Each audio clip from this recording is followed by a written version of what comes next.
Sekarang kalau Anda tanya, amalan takwa itu apa? Pertama sholat. Sholat, Pak. Makanya ketika Allah memaksa kita untuk sholat dengan hukum wajib, sebetulnya bukan ingin membebani, Pak. Saya sering sampaikan kalimat ini. Kalau orang paham hikmah sholat, dia akan tunggu dan rindu dengan sholat. Karena tahu setiap menunaikan sholat bukan beban kewajiban, bukan bebannya. Allah nggak butuh dengan ruku Anda. Dan Allah tidak butuh dengan sujud kita. Kita yang butuh dengan sholat kita. Makanya ketika ada orang bertanya, ya Allah kenapa sih mesti sholat? Maka Allah perdengarkan di setiap telinga kita. 24 jam tak berhenti. Ya, telinga bahasa Arabnya udhun. Jamaknya disebut azan. Maka ada azan yang dikumandangkan setiap hari. 5 kali dalam setiap pergantian waktu. Subuh ganti ke siang, zuhur, azan lagi. Ganti ke asar, azan. Ganti ke maghrib, azan. Bahkan mau malam pun masih azan. Diperdengarkan. Yang paling dahsyat, azan tidak pernah dalam waktu bersamaan semuka bumi. Selalu ada perbedaan. Tanah Kusir azan, tiba-tiba Jakarta sana azan. Jakarta selesai masuk Tangerang azan. Tangerang azan sampai ke Serang azan. Serang azan selesai Banten, Pandeglang azan. Terus, ternyata semuka bumi 24 jam azan tidak pernah berhenti. Apa itu azan? Bukan sekedar panggilan. Tapi kalimat yang ingin disampaikan pada setiap orang yang mempunyai telinga dan pendengaran. Azan. Ketika diperdengarkan, ada syahadat. Allahu Akbar, Allahu Akbar. Makanya tidak sedikit ada orang-orang itu, Pak Ibu sekalian, masuk Islam karena dengar azan. Dulu pernah ada orang cuma nonton, dia kuliah tuh di luar negeri, ya. Kemudian di flatnya itu bukan cuma orang Islam, ada temannya non Muslim. Yang Muslim ini bagus nih, bisa dibiasakan. Dia terbiasa dengan hal-hal Islami. Bahkan tayangan TV pun dia putar yang channel One itu dari Mekah tentang sholat, baca Quran. Ini bisa kita biasakan. Ke kantor, kalau sedang senggang baca mushaf, baca hadis. Mungkin bagi sebagian orang dengan izin Allah dapat hidayah lewat kebiasaan kita. Begitu sedang membuka tayangan itu, muncullah sedang sholat isya. Tayangan persiapan sholat isya langsung dari Masjidil Haram. Yang non-muslimnya tiba-tiba datang. Yang muslim itu cuma iseng nanya begini. Kawan, menurut kamu, berapa jumlah orang yang ada di masjid itu? Temannya bilang begini. Ya, mungkin 1000, 2000 lah.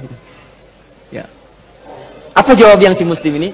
Ada di sana sekarang setidaknya 500.000 orang. Sebelum dilakukan perluasan. 500.000 orang. Pertanyaan kedua, perhatikan kalimatnya. Menurut kamu, berapa lama waktu yang dibutuhkan untuk membuat mereka semua rapi seketika? Dia berpikir sejenak, kemudian dia jawab, mungkin seminggu 2 minggu kayak. Seminggu 2 minggu, sepekan 2 pekan. Kata si muslim ini, aku akan tunjukkan kepadamu, tidak sampai 5 menit semuanya akan rapi dan baris. Kata yang kawan tadi, mustahil, gak bisa itu. Tadi kan, rasionalitasnya jalan. Ketika rasio sudah mulai jalan, maka mudah bagi Allah memberikan hidayah dan hikmah kepada jiwanya. Maka seketika, kata temannya yang muslim, sekarang coba lihat. Begitu qamat, Allahu Akbar, Allahu Akbar. Wah, sudah. Yang tawaf berhenti semua. Yang tadinya duduk, berdiri semua. Siap. Bingung temannya. Wah, jangan dulu jangan dulu bingung. Lihat dulu nih. Begitu sudah imam yang mengatakan, Istawu, istaqimu. Wah, semua rapi. Saat takbir, Allahu Akbar, semua angkat tangan takbir. Maka apa respon yang non-muslim ini? Dia katakan kepada yang muslim, tolong tunjukkan kepadaku bagaimana caranya masuk Islam. Karena ini bukan agama buatan manusia. Gila ya? Ada orang nonton sholat isya, masuk Islam. Ada orang sudah Islam, gak mau sholat isya. Orang udah qomat nunggu dekat subuh. Itu bisa jadi asbab hidayah. Dan yang paling menarik begini Pak, kadang dalam keseharian, kenapa cuma Anda yang dengar azan? Kenapa Anda yang lihat, Anda pulang kerja, bisa kan lewat jalan lain. Tapi kenapa Anda bisa melewati orang sholat? Kok bisa melihat orang ke masjid? Kok tiba-tiba lewat ke tempat masjid yang sedang azan? Itu kan hidayah. Sebetulnya Allah sedang jemput kita. Ketika Anda bertanya, kenapa kami sholat ya Allah? Dijawab lagi di suara azan. Hayya 'alas shalah. Kenapa sholat ya Allah? Teruskan. Hayya 'alal falah. Tuh, falah. Sukses dan bahagia. Ketika engkau bertanya, kenapa kami mesti sholat?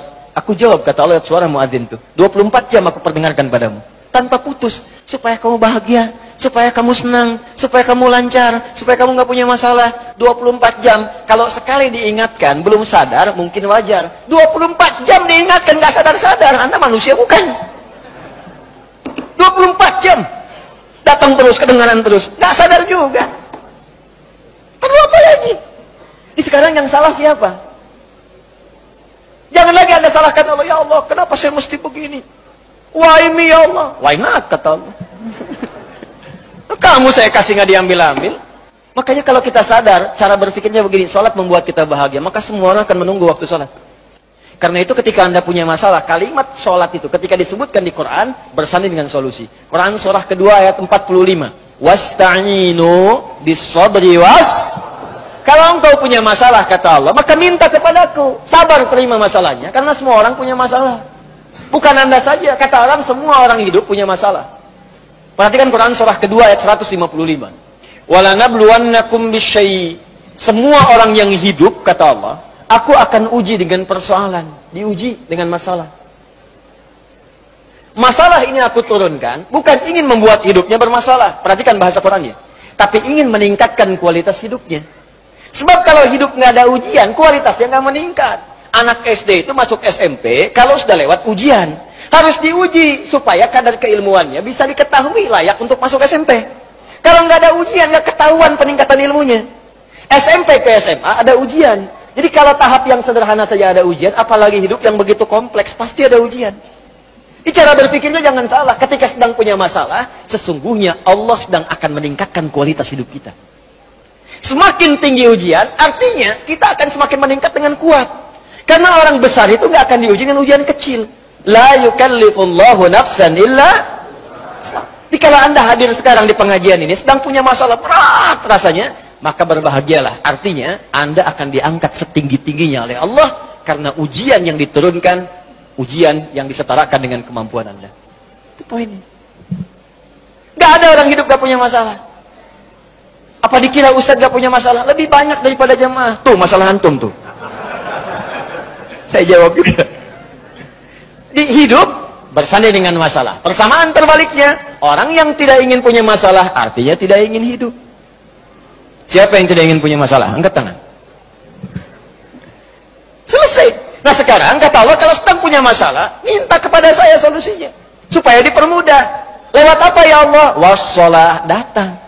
Kalau Anda masih nggak mau sholat, ditanyakan imannya oleh Allah. Makanya kalimat ini disebutkan sekali lagi untuk menguatkan di ayat 153. Dipanggil kalimat imannya. Seakan-akan begini bahasanya. Kamu ini punya iman apa enggak sih? Kalau nggak punya iman kamu apa? Ya karena nggak ada iman. Sekarang kamu masih mengaku beriman, tapi saya panggil sholat nggak datang.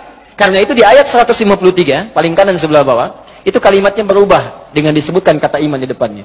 Ya ayyuhalladzina amanu. Hei semua orang beriman, mana imanmu? Ista'inu bis-sabri was-shalah.